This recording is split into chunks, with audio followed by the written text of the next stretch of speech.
தெற்கு லெபனானின் மலைப்பகுதிகளில் ஹிஸ்புல்லா அமைப்பால் பயன்படுத்தப்படும் வெறும் $400 மதிப்பிலான சூசைட் குவாட் காப்டர் எனும் புதிய வகை ட்ரோன் போர் முறையையே மாற்றியமைத்து வருகிறது.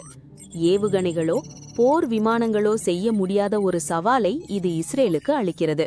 இதன் தனித்துவமான அம்சம் என்னவென்றால், இது பல கிலோமீட்டர் நீளம் கொண்ட மெல்லிய ஃபைபர் ஆப்டிக் கேபிள் மூலம் தனது ஆபரேட்டருடன் இணைக்கப்பட்டுள்ளது.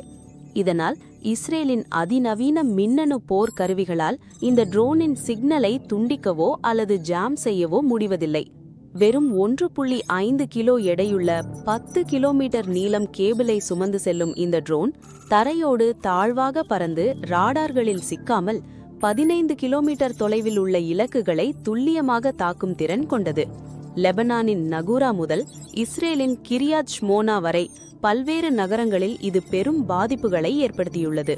பல $1 மில்லியன் மதிப்புள்ள இஸ்ரேலிய பாதுகாப்பு தொழில்நுட்பங்களை ஒரு எளிய $400 கருவி முறியடிப்பது நவீன கால சீரற்ற போர் முறையின் ஒரு முக்கிய பரிணாம வளர்ச்சியாக பார்க்கப்படுகிறது. இதுபோன்ற உலகளாவிய செய்திகளுக்கு வேர்ல்ட் நியூஸ் இன் பிரீஃப் தமிழுக்கு சப்ஸ்கிரைப் செய்யுங்கள்.